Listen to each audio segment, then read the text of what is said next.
රිෂභ ලග්න උදවියට අපේ චූලක ඇත්ත වශයෙන්ම ගුරු ග්‍රහතුමා තුන්වෙනි ස්ථාන සංචාර වීම ක්‍රියාත්මක කරන්න යනවා. ඊටමත් සුබයි. රිෂභ ලග්න උදවියට ධනය ඊටමත් මතක තියාගන්න ප්ලෑන් කරලා වීදම් කරන්නට ඕනේ. අනවශ්‍ය විදිහට වීදම් කරන්න එපා. ධනය කියන පැත්ත ප්ලෑන් කරන්න ඕනෙමයි. ඒ වගේම තමගේ රැකිරස්සාව ව්‍යාපාර පැත්තෙන් අලුත් තනතුරු තමන් ලැබෙන්නට තිබෙනවා. අපි කියමුකෝ දැන් රැකිරස්සාවක් කරනකොට අනිත් ප්‍රොමෝෂන්ස් කියලා කියනවා. ඒක අනිවාර්යෙන් ඒ බලය තිබෙනවා. ව්‍යාපාර කරන උදවියට දැන් සාමාන්‍යයෙන් හොඳ බිස්නස් එකක් පොඩ්ඩක් වැඩිපුර ලැබිලා දැන් ඉන්න තත්ත්වයට වඩා පොඩ්ඩක් ඊළට යන්න පුළුවන් බලයක් ඒ හරහා ලැබෙනවා. ඒ වගේම දැඩි බුද්ධිමත් වෙන්නට ඕනේ. තමන්ගේ වීදම සාමාන්‍යයෙන් හැමෝටම එගලන්ගේ අර පවුලේ තියෙන වීදමක් පවුල් නඩත්තුවේ තියෙන වීදම හැමෝටම වැඩි නේ අපේ චූලක. පොඩ්ඩක් රිෂභ ලග්න උදවියට අර වැඩි කියන වලට වැඩි වෙන්න ඉඩ දෙනවා.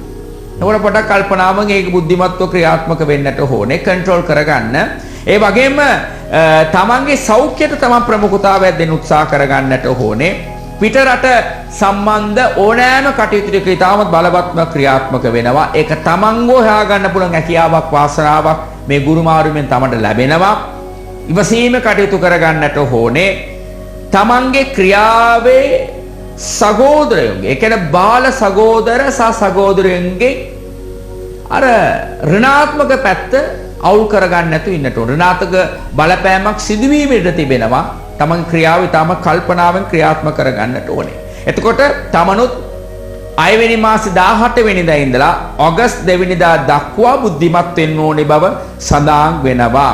එතකොට බුද්ධිමත් වෙන්න මොන විදියට කියනකොට බිස්නස් කරනවා කියලා මේ මුදලක් අරගෙන ඒකට දාලා ඒ මුදලක් කරන් මේකට දාලා අර රෝලින් කරනවා කියලා කියන්නේ ඒ වැඩේ කරන්න යන්න එපා ඔගස්ට් 2 වෙනිදා දක්වා. පස්සේ කාලේ පොඩ කරන්න රෝලින් කරන්න නැත්නම් වැඩක් කරන්නත් බෑ. නමුත් මේ කාලේ වැඩේ කරන්නට එපා. ඒ වගේ ඉගෙන ගන්න දරුවන්ට ඊටාම සුබයි ඍෂභ ලග්න දරුවෝ. ඒ නිසා මේ ගුරු මාරුවීම හොඳක් තිබෙනවා නරකක් තිබෙනවා. සකල්පනා බුද්ධිමත්ව ක්‍රියාත්මක වෙන්න ඕන. ගොඩක් තියෙන හොඳනේ.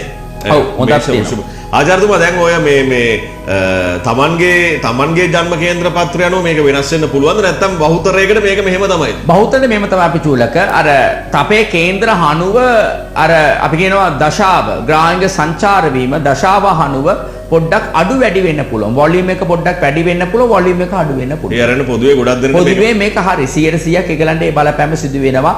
අර දශාව ඍණාත්මක නම් මම කියපු ඍණාත්මක දේවල් වැඩි වෙනවා, ධනාත්මක දේවල් අඩු වෙනවා.